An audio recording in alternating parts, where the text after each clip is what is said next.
Bienvenidos y bienvenidas a esta primera edición donde hablaremos con profesionales de enfermería.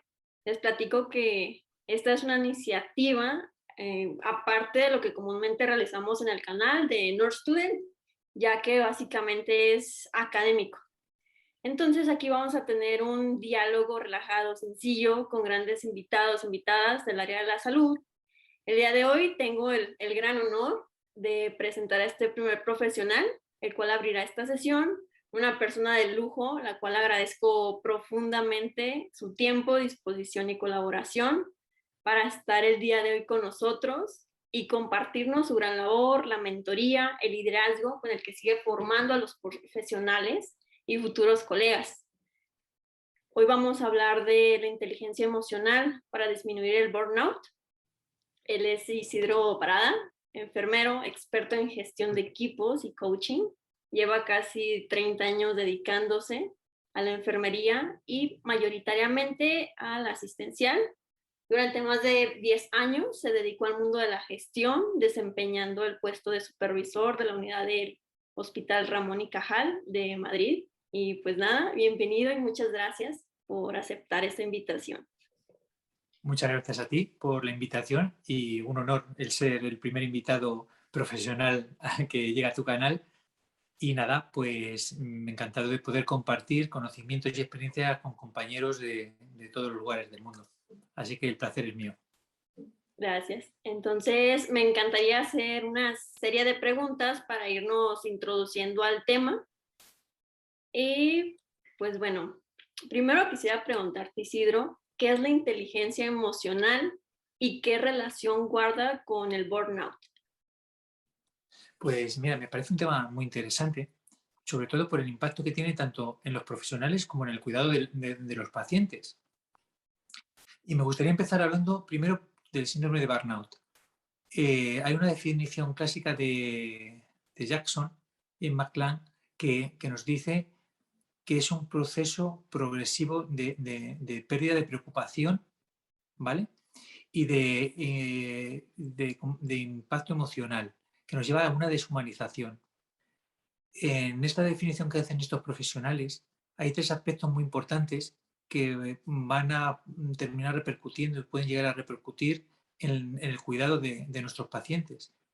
Y es que va a haber un cansancio emocional importante, tanto a nivel físico como psicológico.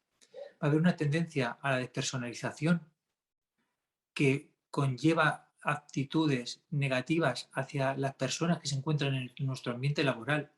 Y en el caso de los sanitarios, en nuestro entorno laboral se encuentran los pacientes. Y también va a haber un sentimiento de falta de autorrealización profesional, lo cual va a llevar a una desmotivación importante en el trabajo. Nuestro medio sanitario, en nuestro medio sanitario hay factores que favorecen estos aspectos, como pueden ser el trato con pacientes en situaciones complicadas, de alta vulnerabilidad, de alto impacto, pacientes terminales, pacientes de UCI, que vamos a contar con el tema del COVID, las circunstancias tan especiales que hemos tenido. Va a haber una saturación del sistema sanitario, falta de tiempo para poder dedicarles de manera adecuada los cuidados que queremos proporcionar, turnos, doblajes, falta de descanso, nocturnicidad. Yo creo que al final se junta una serie de factores que favorecen este síndrome de burnout. Y además es muy importante que seamos conscientes de que existe para poder abordarlo a tiempo. Goleman definió la inteligencia emocional allá en el 95 como un reconocimiento de nuestras propias emociones, de las emociones del otro, de motivarnos y de tener relaciones interpersonales adecuadas. Dentro del concepto de inteligencia emocional, además, a mí me gusta destacar mucho un concepto que es el de la regulación emocional. Porque si es importante tener inteligencia emocional en cuanto a los aspectos que señala Goleman, también creo que es muy importante el saber cómo regular esas emociones que tenemos, porque las emociones surgen de manera adaptativa ante un estímulo. No es tan grave el hecho que le produce la emoción ni la emoción en sí misma, sino qué hacemos con esa emoción. Es lo que se llama regulación emocional. Eso es básico y fundamental. Entonces, todo esto está muy relacionado, como vemos, la inteligencia emocional con los aspectos de agotamiento, despersonalización, falta de autorrealización. Está todo muy, muy ligado. ¿Y en tu país las universidades o el sistema de salud se preocupan por desarrollar o darles herramientas a los profesionales o estudiantes para tener una inteligencia funcional, una inteligencia emocional funcional? Pues mira, realmente en todo el sistema educativo no existe ninguna formación a nivel curricular que considere estos aspectos como tan importantes como para contemplarlos en el expediente universitario y en el resto de periplo formativo de los estudiantes. Sí es cierto que hoy en día en ciclos inferiores ya se empiezan a trabajar estos temas, pero la cuestión de que yo tengo ahora a nivel universitario se puede hablar, se pueden dar talleres, pero no es un aspecto importante que se tenga en cuenta, por lo ¿Por menos qué? aquí. ¿Por qué crees que aún no es necesario? ¿O se ve que no es necesario porque no lo tocan? Yo creo que es una falta de sensibilidad y de conocimiento, de reconocer la importancia que tienen las emociones en nuestro día a día. Entonces yo creo que es más falta de darle importancia a un tema que realmente es esencial por encima de otros. Existe muy buena formación técnica, muy buena formación a nivel de investigación, se fomentan mucho esas facetas porque se consideran importantes. Las emociones no se consideran tan importantes y de hecho eso yo creo que es una de las causas que hace que haya una corriente que se llama ahora enfermería visible, de que hace que el cuidado enfermero no sea tan visible dentro del sistema sanitario, porque es muy importante la técnica, las pruebas, los tratamientos, pero ¿y el cuidado? Y una parte esencial del cuidado es el cuidado emocional del paciente.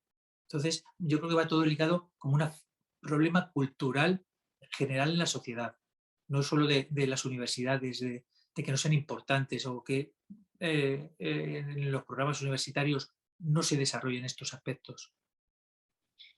¿Y crees que aquellos profesionales que tienen un mayor acercamiento a estos temas, ya sean que la propia universidad o el hospital donde trabajan les dé cursos o ellos propiamente se pongan a investigar, tengan un menor burnout?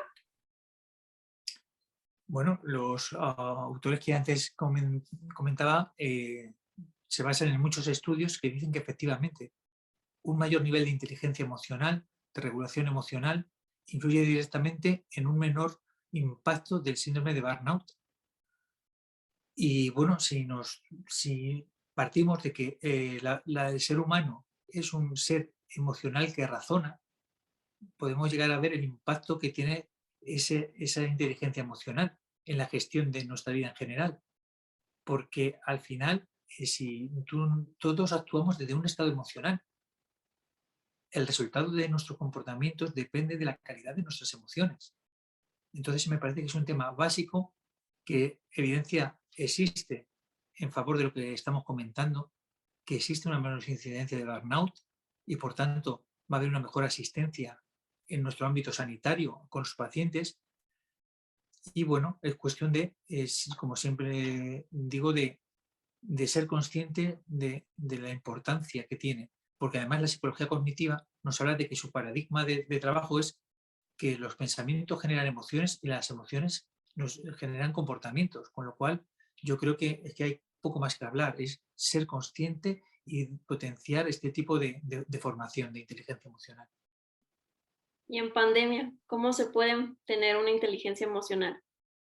Pues es complicado, creo que vosotros, igual que aquí en España, lo vamos viviendo.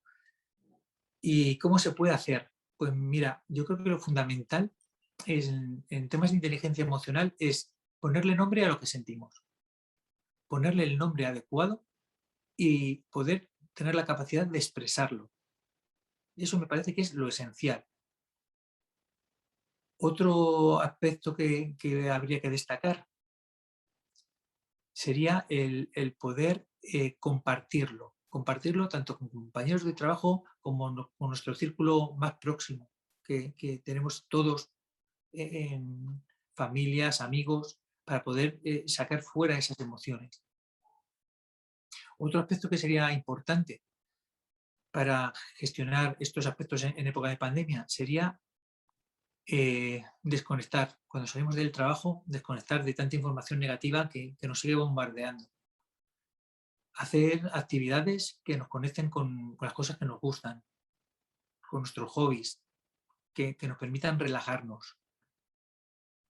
Y sobre todo, en caso de que nos encontremos con un estado de ánimo bajo, irritabilidad, insomnio, acudir a profesionales que nos ayuden, psicólogos, coach, psiquiatras, no tener miedo a pedir esa ayuda.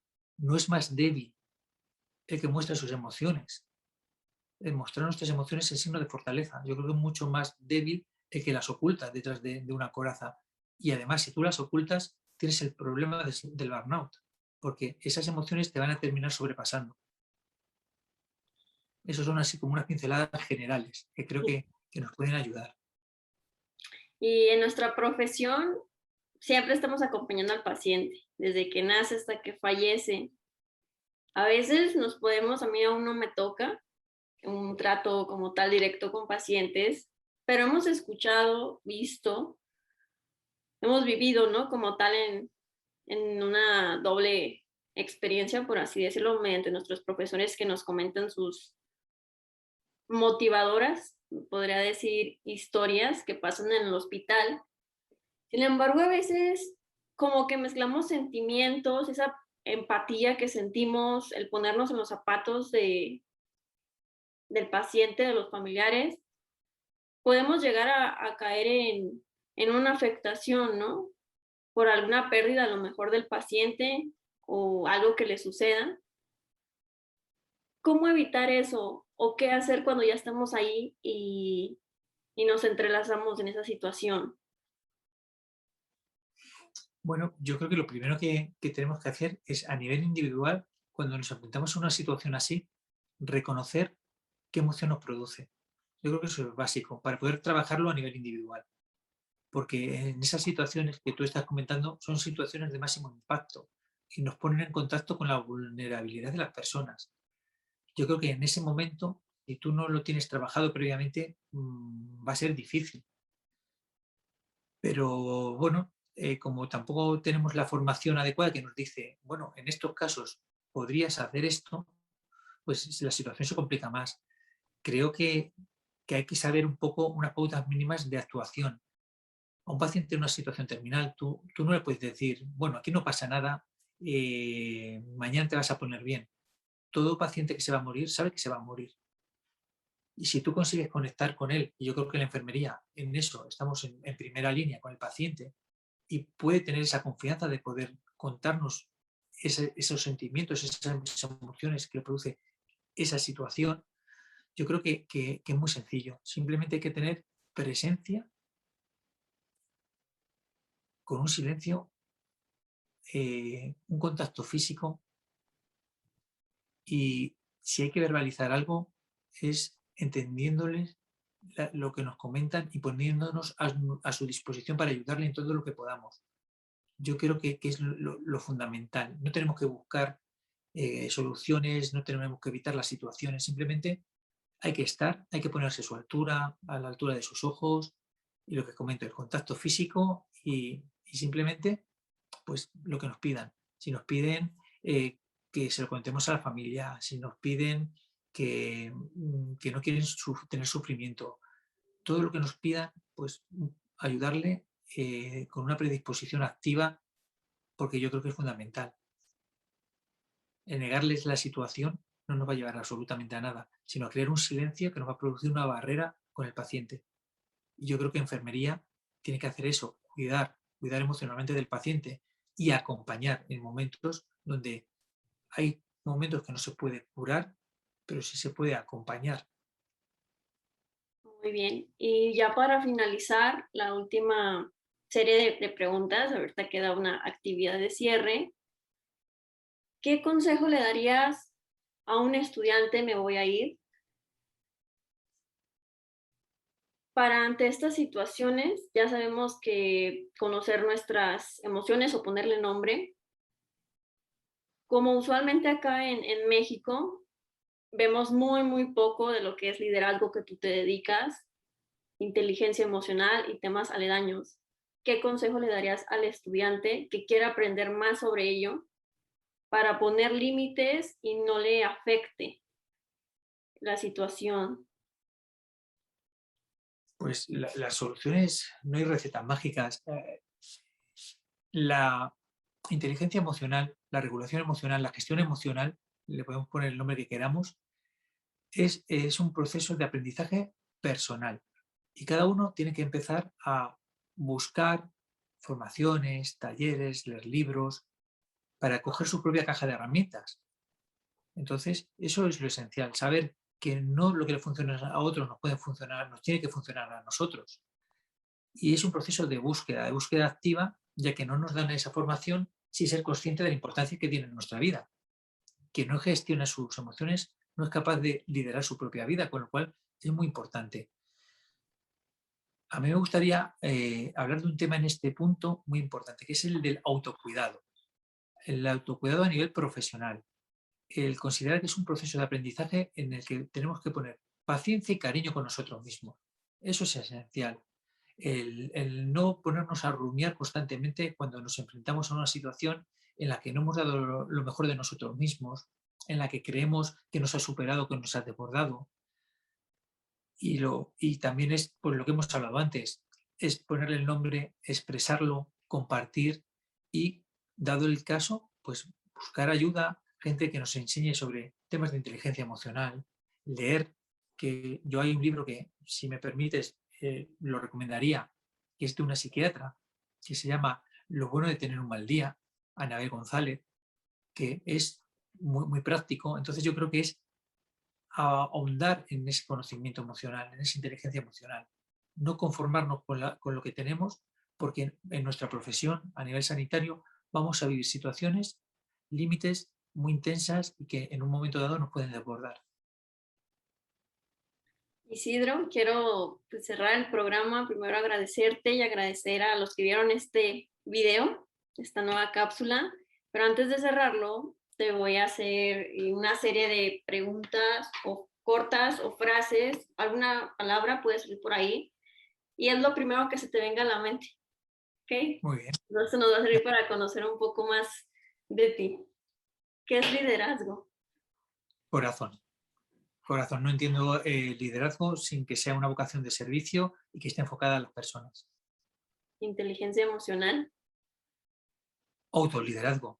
No podemos gestionar nuestra vida si no gestionamos nuestras emociones. Si las emociones no las gestionas, al final la emoción te secuestra, no eres capaz de conectar con la razón, no eres capaz de ser tú, de dar tu mejor versión. ¿Qué es ser coaching? Pues despertar conciencia en las personas con las que tienes relación, hacerles conscientes o por lo menos si no conscientes, que puedan reflexionar sobre temas que si no lo dejaremos, pasaríamos de puntillas sobre ellos. ¿Qué es enfermería? Una pasión, mi pasión. Lo más gratificante de enfermería. Yo creo que no sé si es por la enfermería en sí o por la situación que hemos pasado de la pandemia, pero para mí lo que más valoro ahora mismo en mi profesión y en general son las relaciones interpersonales, tanto con los compañeros como con el paciente. Yo creo que en enfermería, en las profesiones sanitarias nos dan un sueldo, pero nuestro salario realmente es el salario emocional, es esa mirada gratificante del paciente, esa sonrisa, ese paciente que se marcha de alta, ese paciente que sale de la UCI. Yo creo que eso es realmente nuestro salario. Y la última es, entre frase pregunta, acá en México mayoritariamente hay más mujeres estudiando enfermería. Sin embargo, se suelen llenar un poco las aulas, te diré, de 30 alumnos, menos de 5 son hombres. ¿Cómo es en tu país? Pues mira, a nivel profesional, hace poco vi unas estadísticas del Instituto Nacional de Estadística precisamente y creo que estábamos hombres en la profesión entre un 15 y 16% más o menos, creo recordar, por debajo del 20%. Sin embargo, hablando con las universidades, como tenemos mucho contacto por la formación de los alumnos en los hospitales donde trabajo, mm, pueden llegar a valorar incluso un 20% que hay actualmente en las clases. Pero bueno, es una profesión mayoritariamente de mujeres. Me gustaría agregar, extenderme un poquito ahí, ¿cómo decirlo? ¿Cómo es el trato? Porque acá en México muchas veces se les suele a los enfermeros, estudiantes o profesionales, hombres como tal, ciertas actividades se las delegan mejor a una enfermera. Allá es igual, existe esa distinción, por así llamarlo. Yo creo que más que por una distinción por sexo, desempeñamos todos la misma función, pero sí es cierto que hay diferencias pues, que conlleva la cultura en la que vivimos. Hay a un chico, yo creo, te cuento mi experiencia, ¿eh? Sí, claro. Yo nunca he tenido ningún problema donde he ido para hacer ningún trabajo que se me haya cuestionado absolutamente nada. Y he visto que a compañeras sí, han tenido que demostrar su valía cada día, se les ha cuestionado cosas que han hecho. Entonces me parece que sí existe un problema cultural, más que a la hora de desempeño de la profesión, donde yo creo que todos podemos desempeñar las mismas actividades sin problema y que de hecho teóricamente así lo hacemos. Pues bien, agradezco tu presencia, esperando haber transmitido datos que estamos seguros pues nos van a servir a todos, ¿no? Desde aquel estudiante que va en primer semestre o inclusive el que está aspirando, ¿no? A estudiar a esta hermosa profesión hasta ya el trabajador. Y pues nada, muchas gracias Isidro por estar aquí. Pues, muchas gracias a ti por la entrevista y por poder compartir todos estos temas.